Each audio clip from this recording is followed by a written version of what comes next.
Olá pessoal, tudo bem com vocês?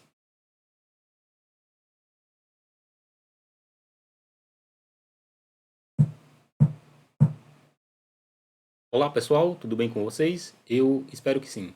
Eu sou Inácio Alves e essa é a nossa sequência de aulas sobre servidores Windows. Como prometido, nessa videoaula eu vou ensinar vocês a instalarem um sistema Linux para funcionar como roteador. Uma vez instalado e configurado, nós não vamos mais mexer nesse roteador ao longo do semestre inteiro. Então, nessa aula e na próxima, mostro como você instalar e como fazer a configuração e manter essa configuração. Nas próximas videoaulas, eu ensino vocês a instalar o Windows Server, instalar o Windows 10 e nas aulas seguintes, a configuração dos vários serviços que nós vamos utilizar no Windows Server, incluindo o Active Directory. Bem, uma vez que você tenha criado a sua máquina virtual Debian, tenha definido o tamanho do HD, no nosso caso 20 GB, as placas de rede e o sistema de inicialização por meio do CD do Debian, podemos então clicar no botão iniciar. Percebam que essa janela ela vai ficar pequenininha. Existe uma sequência de passos que você pode instalar via interface gráfica, mas nós queremos que essa nossa máquina Linux ela ocupe o mínimo de recurso possível dentro da nossa máquina física. Inclusive, ela foi criada com 1 GB de memória RAM, mas nós queremos reduzir depois para 512 MB. Para conseguir fazer isso, nós vamos utilizar a instalação avançada. Eu vou deixar depois uma sequência de imagens onde você pode simplesmente acompanhar o passo a passo. É um passo a passo um tanto longo, mas é bem tranquilo de se fazer. Então, a primeira coisa que nós vamos fazer é escolher a opção avançada, que é o terceiro item. Depois, nós vamos escolher a instalação do tipo Expert, que está marcada aí na tela de vocês. Uma vez escolhida, você vai ser direcionado para esse menu, onde você pode fazer então as suas escolhas. A primeira delas é o idioma. Eu vou escolher o idioma português do Brasil para prosseguirmos na instalação. Eu vou simplesmente confirmando alguns valores. Depois, nós temos a possibilidade de usar um teclado ou tecnologias para pessoas com deficiência visual, se você tiver esse tipo de recurso instalado na sua máquina. Caso contrário, você pode pular. Vamos então configurar o teclado. O teclado, nós vamos utilizar o padrão brasileiro. Nós vamos detectar a mídia de instalação, ou seja, o CD de instalação que vai ser utilizado. Perceba que na maioria dos casos basta você clicar em continuar, sem precisar mexer em muitas informações, sem precisar alterar o padrão. É o que nós vamos fazer na maior parte do tempo aqui. Quando precisar indicar alguma alteração específica, eu vou dizer para vocês explicitamente. Por exemplo, no caso da rede. Vamos pedir para detectar a rede automaticamente e lembrem-se, a nossa máquina virtual Debian ela possui duas placas de rede. A primeira delas, que foi definida, está conectada na nossa placa de rede real, ou seja, a nossa máquina Debian vai pegar um endereço de rede da nossa rede local. É exatamente essa primeira placa de rede aqui. Basta você clicar OK, configurar que quer receber os dados automaticamente, confirmar, e você vai receber então endereço IPv4 e IPv6, se a sua rede tiver IPv6 disponível. Caso contrário, você vai receber apenas o IPv4. O nome da máquina, nós vamos chamar ela de RT, abreviatura de roteador, e FCE. O nome do nosso domínio vai ser lab.br. Podemos então partir para a configuração de usuários e senhas. Uma das coisas importantes sobre senhas Linux é que existe o tipo de senhas Shadow. O que significa isso? São senhas que vão estar criptografadas dentro dos arquivos de configuração do Linux. Se você escolher não para ter compatibilidade com sistemas antigos, caso quando você for trabalhar precise disso, saiba que as senhas do seu Linux estarão em modo texto e qualquer pessoa poderá ter acesso a elas. Então, nós vamos escolher o modo Shadow. Outro ponto importante a respeito do sistema Debian é que ele permite você acessar o sistema diretamente como root, como administrador ou não. É recomendável que você não deixe essa configuração habilitada, ou seja, para que um usuário tente acessar seu sistema operacional como administrador, como root, obrigatoriamente ele tem que se logar como um outro usuário comum e depois aumentar os seus privilégios se tornando usuário administrador. Então, nós não vamos permitir o login como administrador, como root. Depois, nós vamos criar um nome para o nosso usuário. Eu estou chamando aqui genericamente de IFCE aluno, mas obviamente você vai ter que dar um nome do usuário principal do seu sistema operacional. Aquele primeiro nome é o nome completo, depois você vai dizer o nome de usuário, ou seja, o login do usuário, nesse caso IFCE. A senha de administração, ou seja, a senha de acesso do seu usuário. Em seguida, vamos configurar o relógio. Uma das coisas muito importantes em uma rede de computadores que deve ser administrada centralmente é que todos os dispositivos tenham um relógio com um endereço sincronizado ou com horário sincronizado, desculpem, ou com horário minimamente com o mínimo de diferença possível. Por quê? Porque no caso de haver um ataque à sua rede, você consegue registrar o passo a passo, você consegue refazer o passo a passo olhando horários, máquina de onde partiu determinado ataque, para você saber em ordem cronológica quando começou o ataque. Se os horários estiverem diferentes, por exemplo, pode acontecer de uma máquina ter iniciado o ataque às 10 da manhã, mas como o horário da máquina está como 14 horas, por exemplo, você vai procurar ataques que começaram às 14 horas e não vai mais ter absolutamente nada, porque o horário ele começou mais cedo. Então, é de extrema relevância que todos os dispositivos dentro da nossa rede estejam com o horário sincronizados com o mínimo de diferença possível. Para fazer isso, nós utilizamos um protocolo chamado NTP, o Network Time Protocol. Esse protocolo ele faz com que o seu computador consulte servidores na internet e sincronize o horário com esses servidores. Nós vamos confirmar que queremos utilizar esse servidor, mas nós vamos alterar o servidor. Em vez de utilizar um servidor qualquer, nós vamos utilizar o servidor pool.ntp.br, que é o servidor disponibilizado pela Rede Nacional de Pesquisa, a RNP. Podemos escolher o estado onde nós estamos. Em alguns casos tem a cidade. Vamos escolher o estado do Ceará e partir para a detecção dos discos. Vamos então particionar o nosso disco, lembrando que nós criamos uma máquina virtual do zero. Então é como se nós tivéssemos comprado uma máquina limpa, uma máquina zerada em uma loja. O HD ele não vai vir particionado. Nós vamos usar o particionamento manual, indicar o nosso HD e para esse Linux nós vamos criar duas partições. Como o HD está zerado, precisamos criar uma tabela de partição. Eu vou criar uma tabela MS-DOS, mas considere criar uma tabela GPT. Vou criar a primeira partição do disco. Ela vai ser uma partição com 2 GB, partição primária no início do disco, porém eu vou alterar o tipo dela. Eu vou utilizar uma partição do tipo swap, ou seja, uma partição de memória virtual.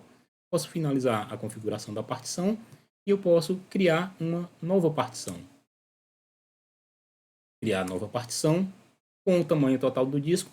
Considere também separar o diretório barra do diretório de usuários. Tá? Nesse caso, como nós não vamos ter usuário que vão ficar mexendo na máquina o tempo todo, eu vou criar uma única partição. Essa partição ela também vai ser primária e ela vai ser do tipo barra. Eu posso finalizar a configuração, finalizar o particionamento e escrever a mudança em disco. Instalação do sistema básico. Nós vamos escolher o mínimo de recurso possível dentro do nosso sistema Linux para que ele não fique tão grande. Uma vez que o Linux tenha descompactado os arquivos iniciais da instalação, ele e vai pedir para nós escolhermos um dos kernels. Bom, pode escolher qualquer um deles, menos a opção nenhum, claro. Como eu falei, a maior parte das coisas nós vamos manter o padrão.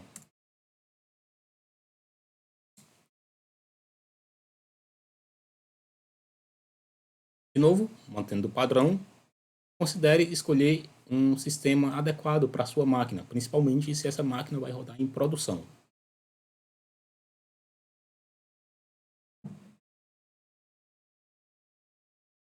Uma vez instalado a parte básica do sistema, ou seja, o núcleo do sistema operacional, o kernel, nós vamos instalar o gerenciador de pacotes, o apt.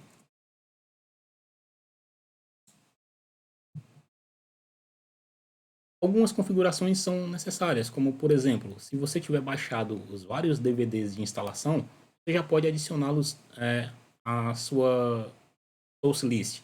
Nós não vamos adicionar, mas nós vamos adicionar um espelho de rede. O espelho de rede nós vamos utilizar o HTTP, você pode utilizar o HTTPS se você tiver algum problema com segurança. Para esse exemplo, fica mais simples utilizarmos o HTTP. É comum a gente escolher os repositórios que estão mais próximos de nós, mas com as conexões hoje cada vez mais rápidas e levando em conta que a configuração do servidor dos Estados Unidos é mais confiável, nós vamos utilizar esse servidor. Vamos manter o padrão debian.org. Se você tiver em uma rede que utiliza o proxy, você precisa configurar esse proxy, não é o meu caso, então eu vou pular. Você pode utilizar os pacotes não livre. O Debian é uma distribuição que preza apenas por pacotes que são distribuídos de forma livre, ou seja, você tem acesso ao código-fonte e pode alterar. Mas ele também disponibiliza códigos não livres, ou seja, aqueles pacotes que usuários contribuem e os administradores do Linux, Debian, sabem que esse pacote ele é seguro, então ele é disponibilizado já ao .deb sem você ter acesso ao código-fonte. Nós não vamos trabalhar muito com o nosso Debian e provavelmente nós não vamos precisar desses pacotes não livre. Mas nesse momento não tem nenhum problema em nós dizermos que sim, nós vamos deixar, vamos permitir que o nosso sistema utilize pacotes não livres. Você pode habilitar o código-fonte, ou seja, as fontes de programas que você queira instalar. Tá? Nesse caso, nós não vamos utilizar.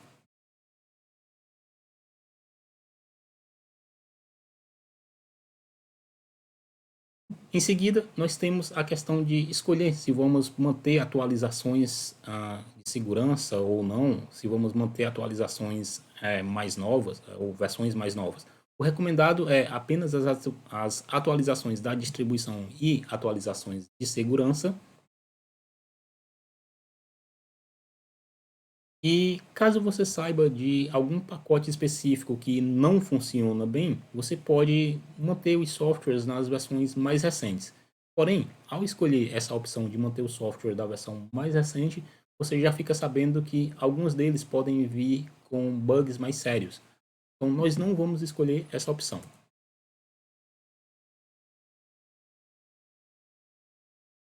Feito a instalação do gerenciador de pacotes, agora nós vamos à instalação do sistema operacional propriamente dito, das ferramentas, dos softwares que nós vamos utilizar.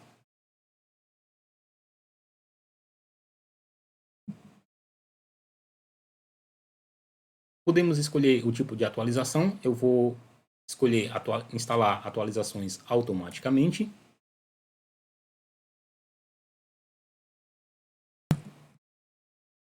Você pode ainda participar do que é chamado o concurso de pacotes, simplesmente para que o time do Debian receba informações de quais pacotes são os mais utilizados. Eu vou escolher não. Por fim, você vai escolher como que vai ficar o seu sistema operacional. Você tem diversas possibilidades de ambientes gráficos, como o GNOME, que é o padrão, XFCE, GNOME Flashback, que é o GNOME antigo, o KDE Plasma, dentre outros. Mas como o nosso sistema vai ser para servidor, eu não vou instalar o ambiente de área de trabalho, nem o ambiente gráfico. Eu não vou instalar os utilitários de sistema, vou instalar apenas um servidor SSH. de modo que eu possa acessar a minha máquina remotamente.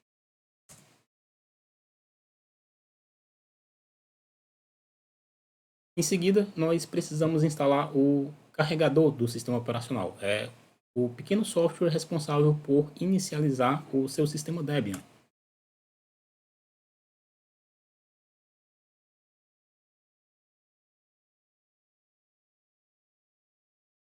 Nós vamos instalar no disco primário e vamos escolher a opção /dev/sda. Escolher a opção Sim.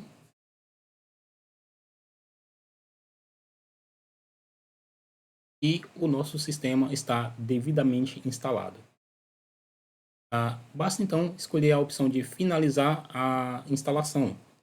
Ou antes podemos tentar remover o CD do drive para que quando a sua máquina virtual reiniciar, já inicie direto no seu sistema operacional. Vai aparecer uma mensagem aparentemente de erro, vamos confirmar e vamos então finalizar a instalação. Muitas vezes esse processo de ejetar o CD não funciona na máquina virtual, mas também não é um problema. Basta que quando ela se iniciar pelo CD de instalação, a gente desliga a máquina, remove o CD manualmente e inicia o processo de novo. Confirmar isso aqui, ou seja, manter o padrão, e a nossa instalação ela foi concluída. É hora de reiniciar o computador. De novo, se na hora de iniciar ele for para o CD de instalação, como aconteceu aqui agora, eu vou fechar, vou desligar a minha máquina virtual. Cuidado para não salvar o estado, senão ele vai inicializar tentando utilizar o CD. Vou simplesmente desligar a máquina. E aí, na parte de armazenamento, eu vou vir no CD-ROM e vou remover o disco do drive virtual. Imagine que é como se você tivesse um drive de CD, um componente de CD no seu computador, e na hora da instalação esse dispositivo ele travou sem soltar o CD-ROM. Então você precisa ir lá manualmente e remover o CD do drive. Uma vez que você tenha removido o CD do drive, você pode inicializar o seu sistema operacional e ver se ele está funcionando corretamente. Temos o menu de inicialização do Debian, confirmando. A nossa máquina virtual foi inicializada. Eu vou logar com IFCE, com a senha que foi definida lá no início da instalação. Então eu tenho acesso à minha máquina virtual e eu posso então me tornar usuário administrador com o comando sudo su. Note que a primeira vez ele vai dar alguns alertas, mas isso é só da primeira vez. Tornado usuário administrador, eu sei então que a minha máquina está funcionando. Na próxima aula, essa já está ficando bastante longa, nós vamos ver como configurar e salvar a configuração para que toda vez que a nossa máquina virtual inicializar, ela mantenha aquelas configurações e ela funcione como roteador. Então é isso, pessoal. Até a próxima.